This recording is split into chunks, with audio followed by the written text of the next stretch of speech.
Welcome back to Half A Hot Rods. This week we're getting back to work on the 57 Chevy pickup, the 5797 Chevy pickup. If you haven't been here before, this truck is a 57 Chevy body, and we've placed her on top of a 97 Chevy chassis. Now, last time when we were working on the bed, I decided to wash it right in the middle because that makes perfect sense. No regrets. And then it died when I pulled it back up to the shop. I got to thinking about it afterwards, and I thought, I wonder if we didn't get a fuse wet or a relay or something. So this morning I've been doing a little diagnosis and trying to figure it out. I checked all my fuses with a test light, just turned the key on and touched both sides of the fuse with the test light, and they both lit up. All the fuses checked good. I ran a jumper wire to the power wire on the fuel pump since I have easy access. I can just unplug it here. I looked up on the interwebs. It said the gray wire was a power wire. Hooked a jumper to the battery, and we had fuel pump, and then it started. So I went to the fuel pump relay and had to look up what location it was. It's actually this corner right here on the 97 fuse block. And through some very advanced diagnosis, I was able to determine that this relay might be bad. Are you sure? And that it also might not like being washed. So, actually I did do a little diagnosis. Let me grab a light. Even though I was really suspicious already the relay was bad, I still looked it up and determined that this port right here is supposed to have 12 volts all the time. This is the one that goes out to the fuel pump. So I poked a jumper wire in there. I heard the fuel pump come on. Then I turned the key, cranked it, fired right up because it had enough fuel. Of course, when it ran out of fuel, it died again.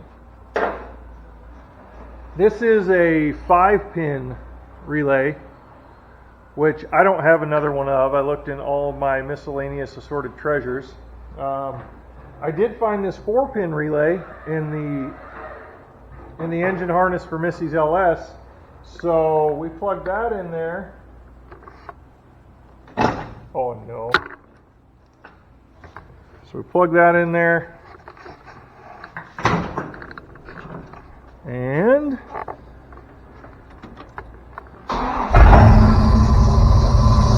boom, baby, we're running again. Apparently the belt has not recovered from being wet. It does not like it.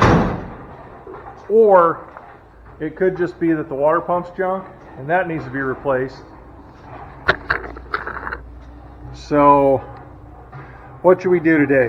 Should we work more on the bed or should we get the water pump replaced? Now that it's running, we can pull it up to the house, flush out the cooling system, get that water pump replaced. I have very, very limited time today.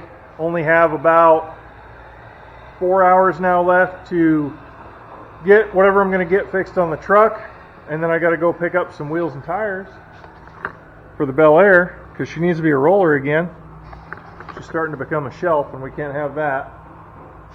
So I think what we'll do, the simplest task that I can think of right now is that water pump. So let's get that water pump pulled off, and then we will run it up to the house and rinse out those passages good. Because let me show you some cell phone video of when I was mocking up the hoses, what I found.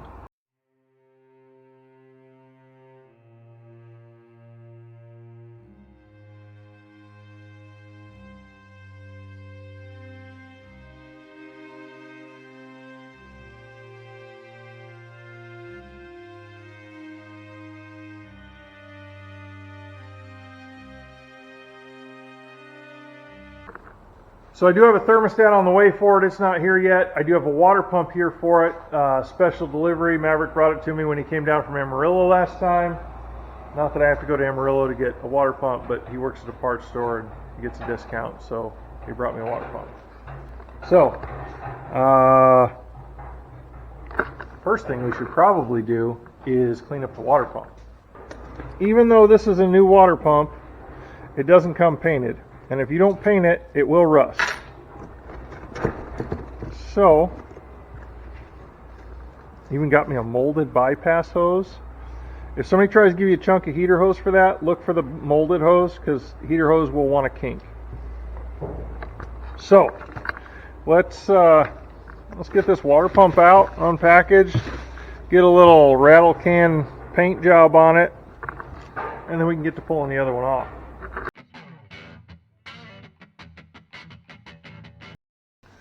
I guess I got to go look for some high heat paint. I thought I had some down here, but I don't. Well, I looked all over for high heat paint and I can't find any, so I guess we'll start pulling this water pump off, and then we'll see if Wyatt goes to town before I absolutely have to. Maybe we'll paint it on the engine if we have to. But I guess let's flip you around and let's get this water pump pulled off. So I haven't done a water pump on a Vortec engine, but I'm guessing that's not good. I'm guessing it's going to be the same as any other big block, because most stuff is very similar on these. So try and get some of this out of the way. We may as well pull the thermostat housing off because it's full of yuck too. So first thing we'll do is get the belt off.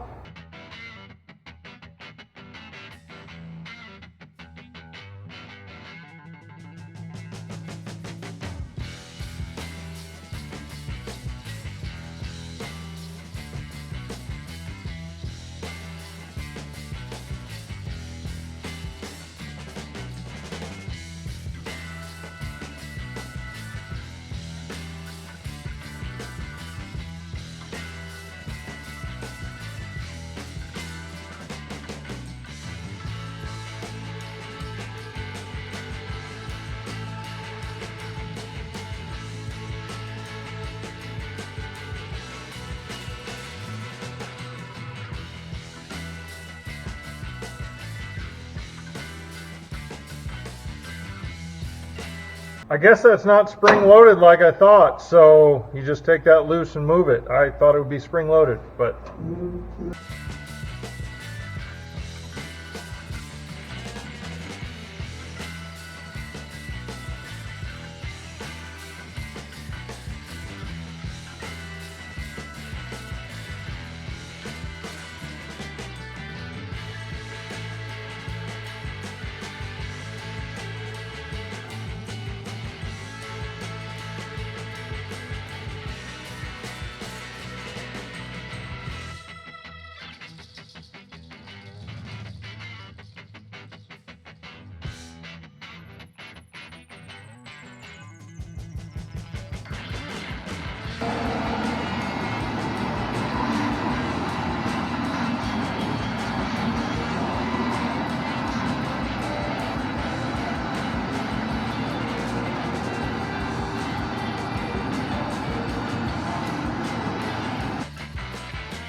that's not good.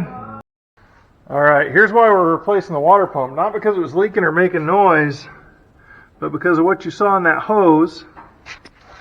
And then, yeah, that's in the block on both sides. We're going to rinse that out the best we can. I guess that's what happens when you don't use distilled water. I've been guilty of that. I know a lot of people probably have been, but yeah, we had rust in there and flakes and goop and just all general yuck. Let's go look at this water pump.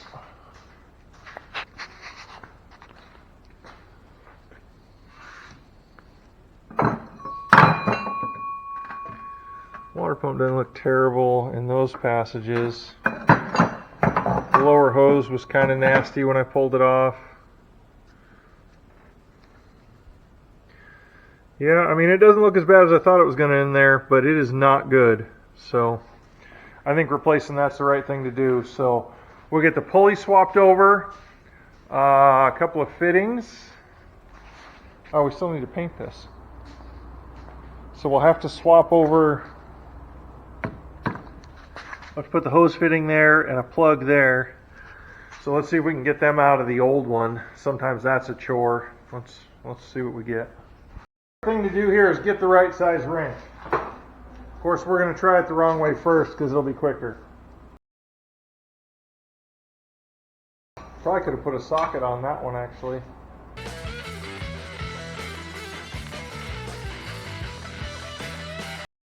We'll get some cleanup on both sets of threads and then we'll retape them and put them in there. The other thing we'll need to do is get this pulley off. I'll show you how to do that real quick. If you're smart and you remember to do this while it's still on the truck with the belt on, the belt will usually hold it enough that you don't have to fight with it. But I didn't remember to do that. You idiot! So, use a screwdriver to hold it. Of course, the fan's already off it because we had to take that off because we don't have room for it. Need these studs. So we'll just double nut the studs. We run one down, and we'll run another one down. I should have brought another 1/2 inch wrench, but I didn't.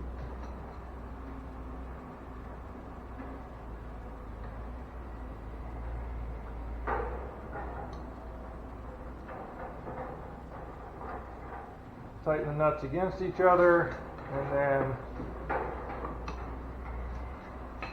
take the stud loose.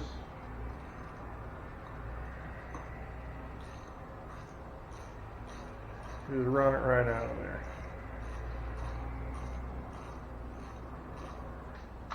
And you can see one side of this is shorter than the other. The shorter side goes in the water pump. Rinse and repeat. You can jam a screwdriver down through that hole and hold it to get the last one. Or, if you got a vise, just throw her in the vise. Okay, let's go clean up our gasket surface on the engine, and then we'll take it up to the house, rinse it off, bring it back down. Okay, so I think that's pretty much ready to go. We'll get some of this buttoned up to where I can move it. And we're not going to have power steering now, so I may have to put the rear on a jack and move it over. Cherry picker's in the way. May have to roll the truck forward to get the cherry picker in to get the truck out. Yeah, I never thought that I would have trouble maneuvering in this much space, but it's true what they say. You can't build your shop too big because you'll fill it up. And right now mine's full of a lot of stuff. I won't say junk because there's a lot of treasures, but also there's some junk. So I'll be back once we get this thing cleaned up, get the mess cleaned up enough to get the truck out. Okay, so I had to mess around with this for a while because the two little wires coming off either side of the thermostat housing are actually grounds, and it wouldn't start again once I took those apart. Put them back on, starts, runs, and drives. Here we go.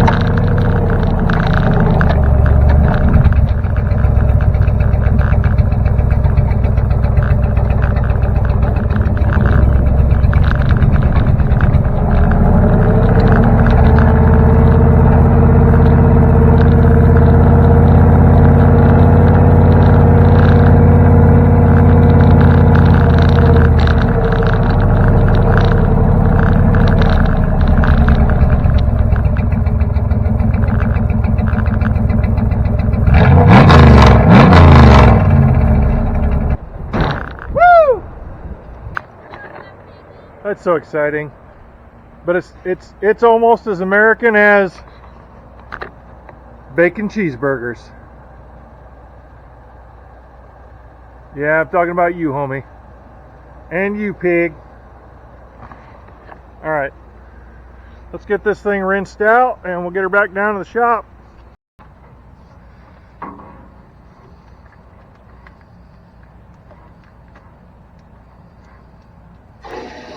Whoa! Whoa!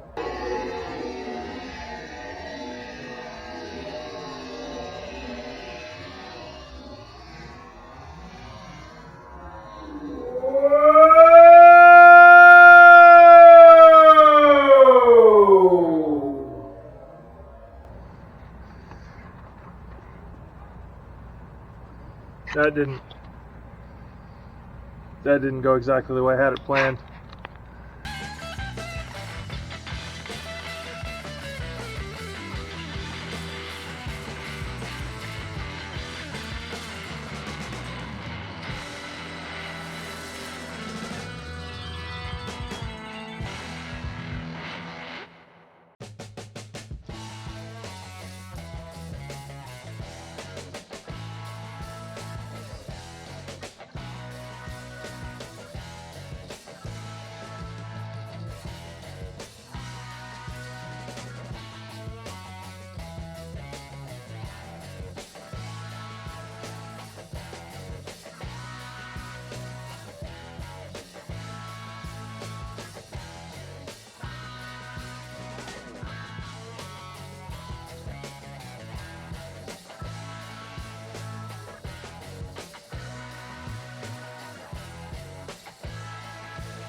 Alright, well, it's cleaner than it was. So we'll give it a little while to dry out on its own. And then we'll come back, and hopefully Wild will be back with our paint. We'll give the water pump a little paint, put it on and then give it a little paint, one of those two. And we'll have a water pump on it.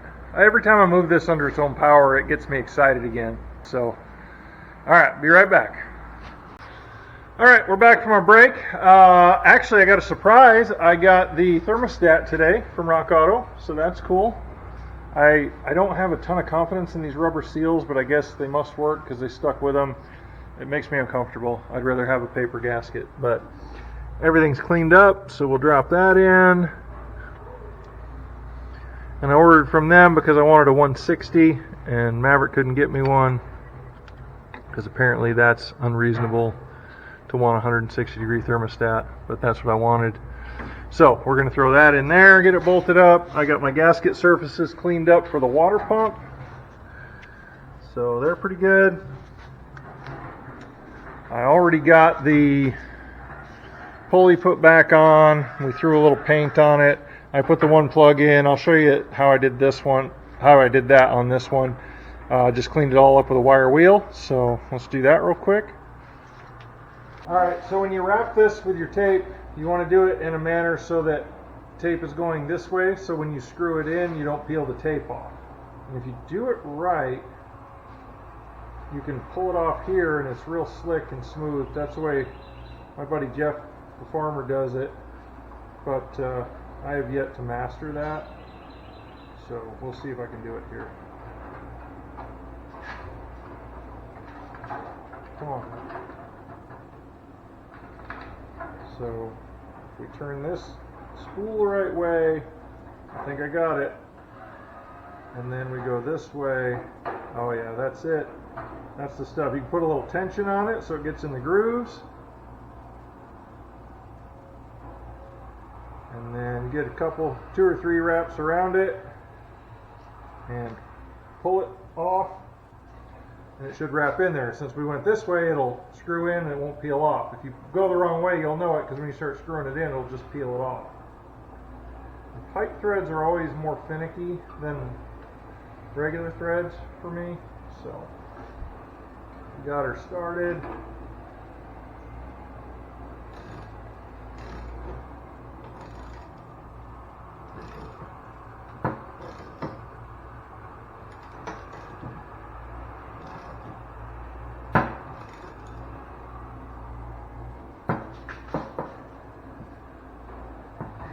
Probably don't need to crack that.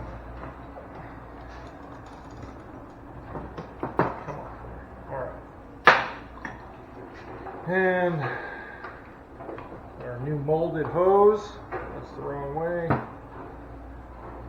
There's not a right or wrong way for the hose. The way I put the clamps on was so they'd both be on the right hand side, because that's where they were before, and it made it easy to get to them.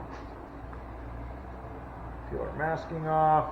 Kept our gasket surfaces clean by putting masking tape on them. I'm going to turn this so it's the way that it will be in the trunk, just to help me. And then I'm going to stick my bolts in. Make sure I don't have any crud on them. Those will help me hold the gasket.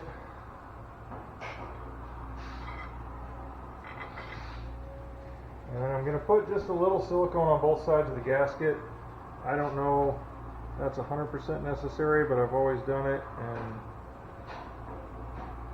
I don't remember having any leaks, so I'll probably keep doing it as long as it keeps working. Just, the paper's probably plenty of gasket, but this will help take up any inconsistencies in the block or in the machining of the water pump, because you know that modern parts aren't always perfect.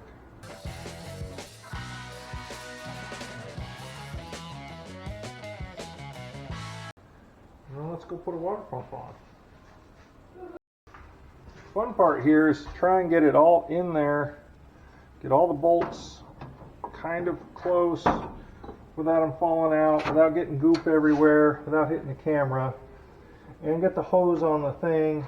And yeah, there's a couple moving pieces here.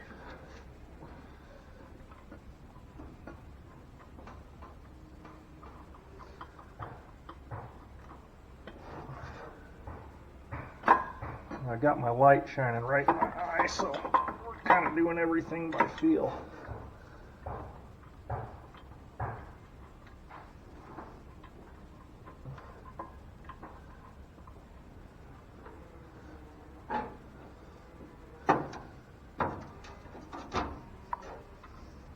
Oh, wasn't very close.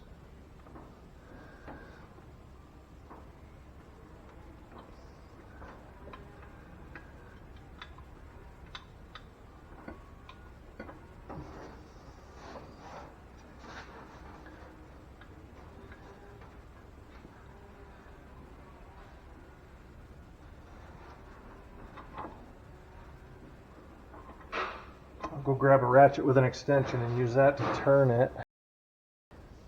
Alright, we're going to use an extension because it gives me a little more to hold on to than just the head of the bolt.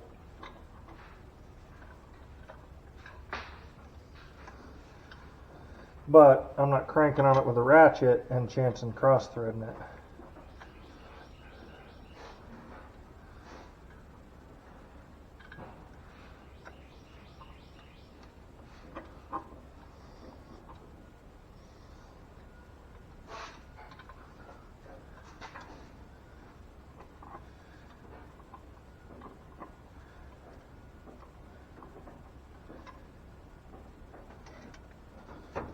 I think we're good. I think we can start cranking on it with a ratchet. I'm not going to hammer them home. I'm just going to ease them in there.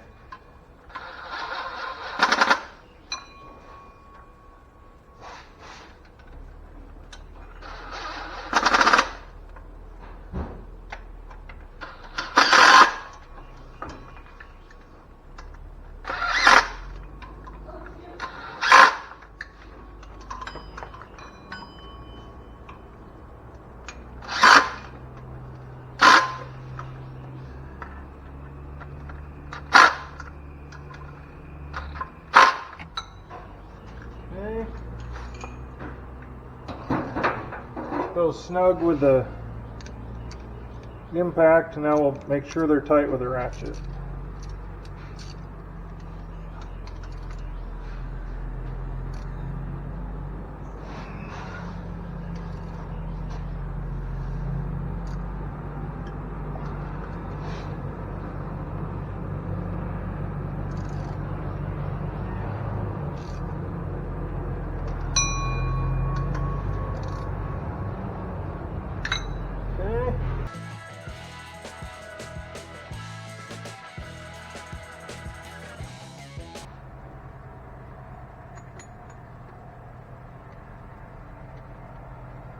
put the thermostat bolts back in.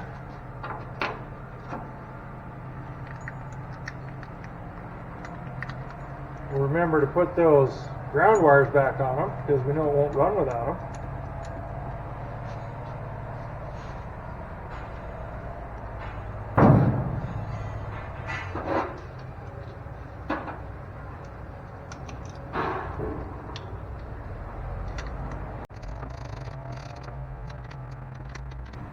Sure, there's a torque spec on that.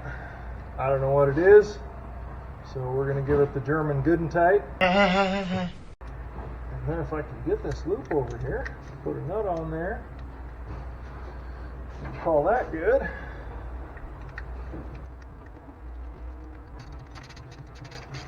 Just holding that wire with my finger so it doesn't run around and around on that nut. It's a good way to break a wire. This one had 2 on it.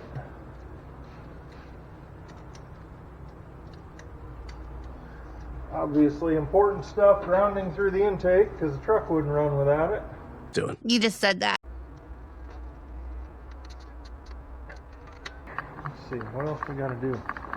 I'll show you my radiator hose setup. I don't have hoses yet. Wyatt's going to have to take these ones I've cobbled together and get me one that fits.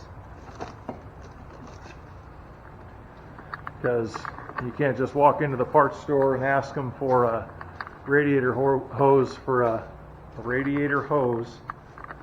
You can't just walk into the parts store and ask them for a radiator hose for a 57 Chevy with a 97 454 and a sprint car or little roundy round dirt track car radiator. So here's what we got. The bottom hose is going to have to come off there. I mean, we're only going to need like this much hose. So Wyatt's going to find me that, but it needs to be this diameter on both ends. So I saved that for him. This one is, he unduct taped it. But if we run that one on top of the thermostat housing, it'll run over here, and I'll probably have to take that bracket out, but then it'll come over here and it'll sit right where the new aluminum radiator needs to be. And it needs to be the bigger diameter on both ends too. So it'll be like that. So he's going to take that with him. He works at a parts store. One of these days he's going to take this with him and dig through their inventory back there and figure out what fits, and we'll just write down the part number so that we've got a replacement part number, and we'll go from there. Alright, I think that's all we're going to get done this week because I only had a few hours to be out here and I still got to edit tonight in order to get this video out tomorrow. On the positive side, next week we got our work cut out for us. That ugly old thing needs some love, and I was so excited because I got 5 Rock Auto boxes or packages in one day. So that's good. That's what's coming next week, hopefully. Or maybe something for the Bel Air. I don't know. It's hard to tell.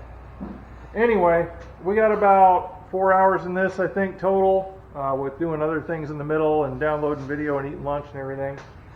But we got a water pump put on, pretty much the same for any big block Chevy. Really, almost small block Chevys are almost the same too. So just keep in mind that's a pretty simple repair, and if you're going to run old Chevrolets, you're gonna put a water pump on eventually. So this one's done. We got our engine block flushed out. I feel good about that now. We just got to get some radiator hoses and we'll have a cooling system back together. So that's exciting. As always, we appreciate you watching. Remember, if I can do it, you can do it. We'll see you next time.